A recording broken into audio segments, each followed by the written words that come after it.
Senator Anning. Thank you, Mr President. This censure motion against me is a blatant attack on free speech. It is also an exercise in left-wing virtue signalling of the worst kind.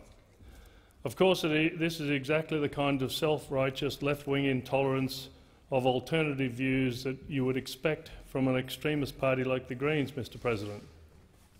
What is shocking is that it is supposedly Liberal Prime Minister who is leading the charge, joining hands with Labor and the Greens.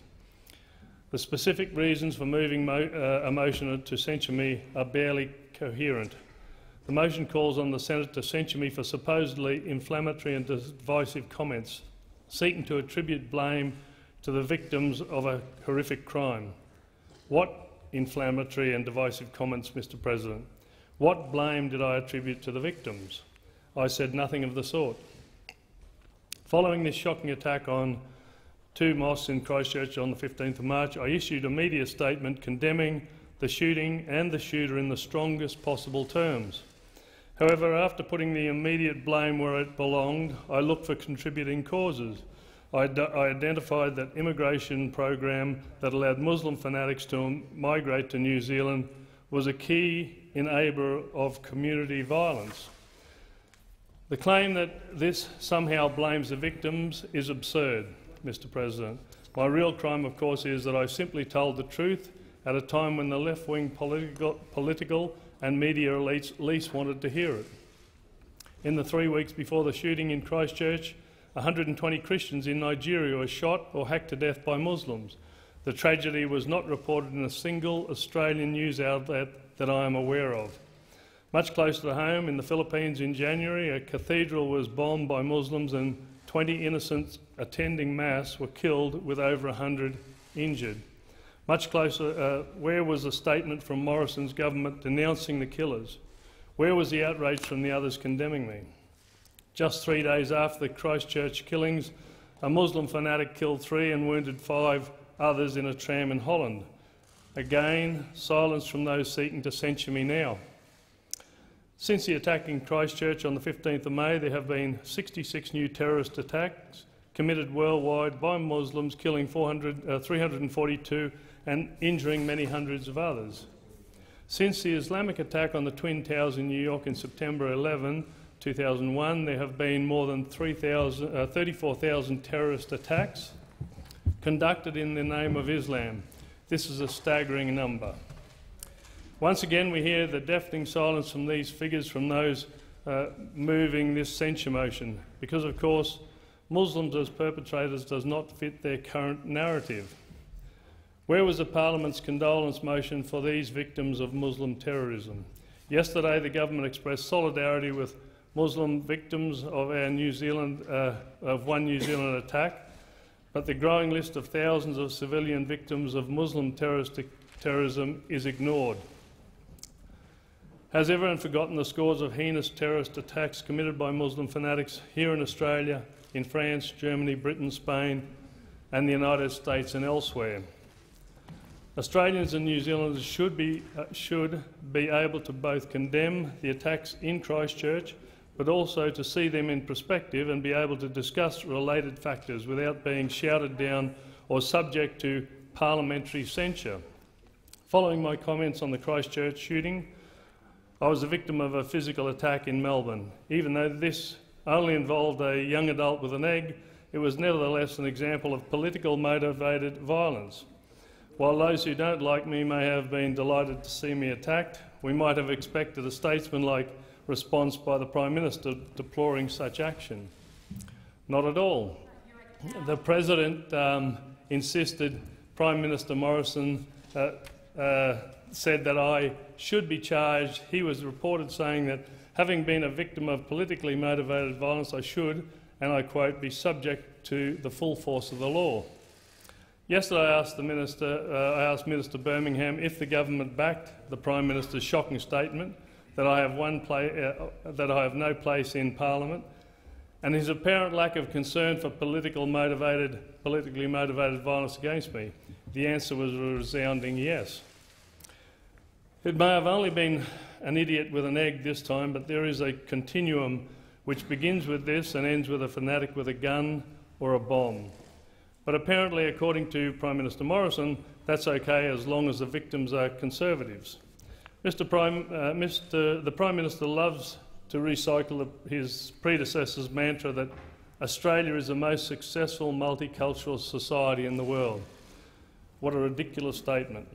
By what criteria is this conclusion arrived at, Mr. President? It is an established fact that diversity undermines cohesion, increases alienation, and is a key driver of increasing crime. It is also an established fact that if you import those who despise our values and beliefs and whose religion enjoins them to violence, then this sort of diversity leads to increasing violence and terrorism. This censure motion against me is an attempt to deflect attention from the government and the opposition's bipartisan commitment to reckless, indiscriminate immigration, a failed policy which is importing Muslims and Sudanese wholesale despite the proven track records of both groups in causing crime and terrorism. In response to the Christchurch attack, the extreme left, exemplified by the Greens, has seized on an opportunity to try and smear everyone right of centre as potentially violent racists. However, what is truly shocking is that the Prime Minister, Mr Morrison, seems to have bought into that as well. Advocating politically or religiously motivated violence is an indicator of extremism, Mr President, not the quiet, reasonable, peaceful advocacy for a change in our immigration program before European Australians become a minority in our own country. Now innocent Conservatives and even the Ramsay Centre for Western Civilisation are being accused of guilt for mass murder on the flimsy basis that the killer's manifesto opposing Islamic immigration to Europe. To blame Conservatives for Christchurch is as irrational as blaming Socialist Democrats for communist mass murder. Apparent government sanctions to this left-wing exploitation of the Christchurch killing has abruptly tilted the Australian political landscape to the far left. It has created an atmosphere of fear and suspicion of anyone who dissents from politically correct left-wing orthodoxy. The idea that anyone with right-wing views might somehow be likely to undertake a similar attack to the deranged psychopath in New Zealand is just absurd. It's sinister and Orwellian. That a supposedly Liberal Prime Minister would buy into this extreme left-inspired witch hunt is frankly shocking and just shows how far to the left the Liberal Party has gone. However, what fair-minded Australian will find most offensive about Prime Minister Morrison's response to my comments and to his government's support of this censure motion is not simply the left-wing self-righteousness, but the gross hypocrisy. This year, the Morrison government is giving $43 million in aid to the Palestinian territories and another $50 million in aid to Pakistan, despite the fact that the Muslim government of both countries sponsors terrorist attacks on their neighbours. His government is giving nearly $100 million in Australian taxpayers' dollars to Muslim countries whose governments are killing innocent Israelis and Indians, and he has the nerve to condemn me. This censure motion against me is actually a reflection of the creeping neo-socialism that is gradually eliminating freedom of conscience in Australia.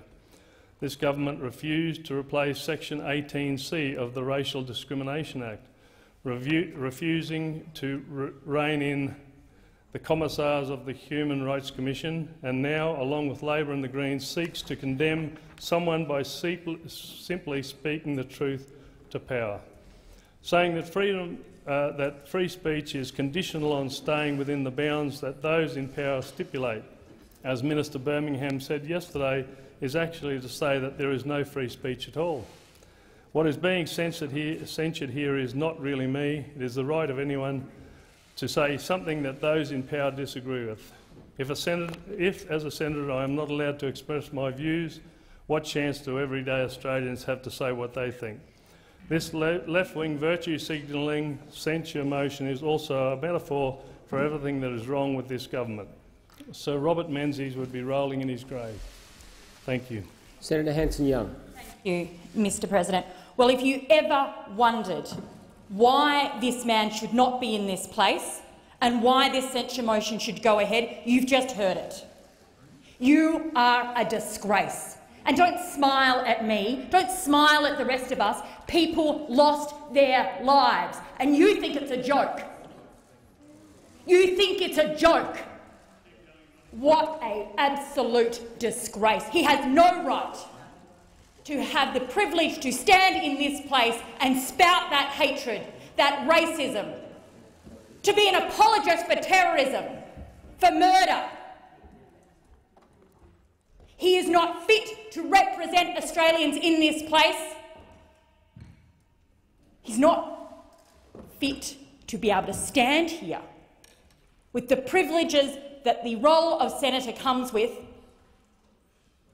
and feed hate, division and horror.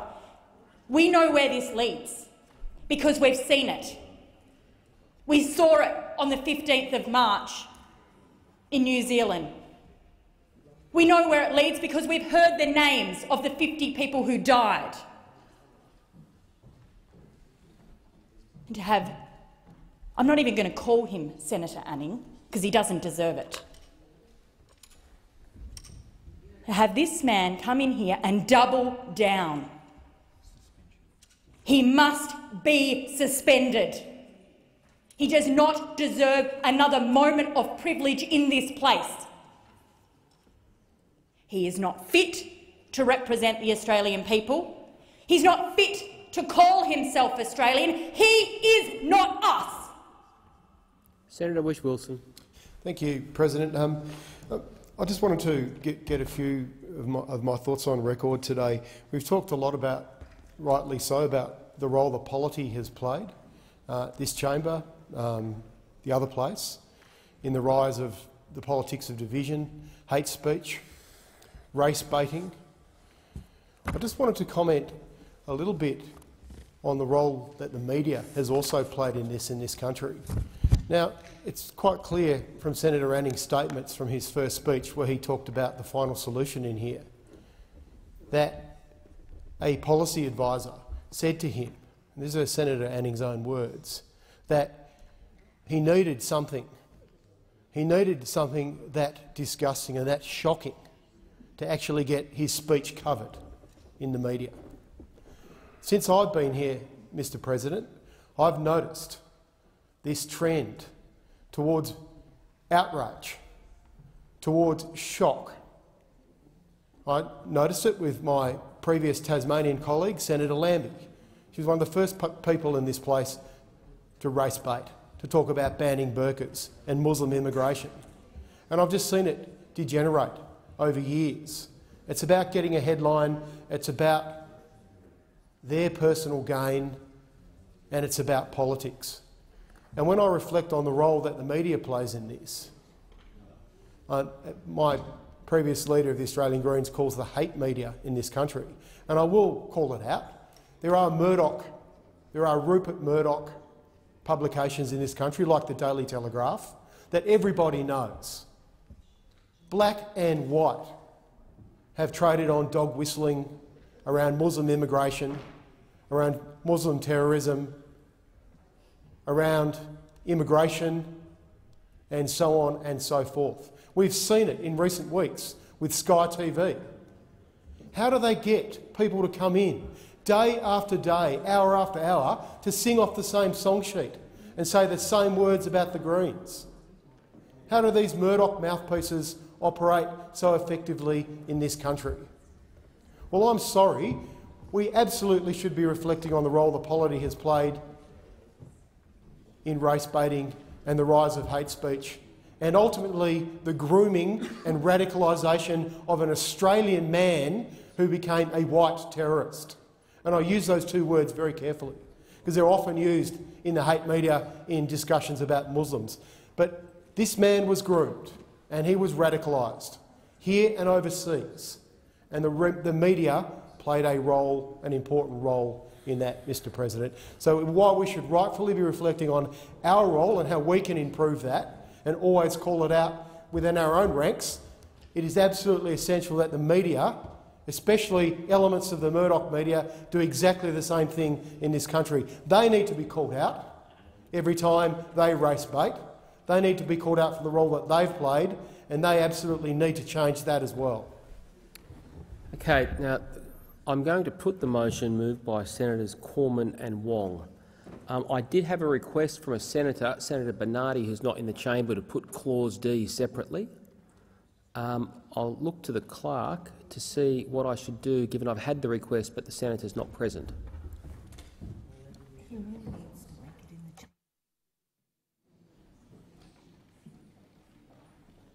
Look, in deference, I'll put the request separately. I have let Senator Bernardi know this is going to a vote now. So the question is that the motion moved by Senators Cormann and Wong, notice of motion number 2. Here is Senator Bernardi. Paragraphs A, B and C to be put in accordance with your request for D to be put separately. He's acknowledged that. So paragraphs A, B and C of notice of motion 2 in the name of Senators Cormann and Wong. The question is that they be agreed to. Those of that opinion say aye. The contrary, no. The ayes have it. Now I put paragraph D of that motion. The question is that that paragraph be agreed to. Those of that opinion say aye. The contrary, no. The ayes have it. We'll now move... Senator Wong. I think it might be a good thing for the record to note that no senator voted against the operative censure provision in that motion. Yep, I heard no voice against Clause D. Senator Bernardi. Thank you, Mr President. May I record for the record that I was opposed to A, B and C on that. So recorded. So we'll now move to notice of motion number 3, also in the name of Senators Cormann and Wong. So the clerk needs to call it on first, I'm afraid. Senator Burston, you're raising a point of order? No, just a quick, for the record, I think it should be noted that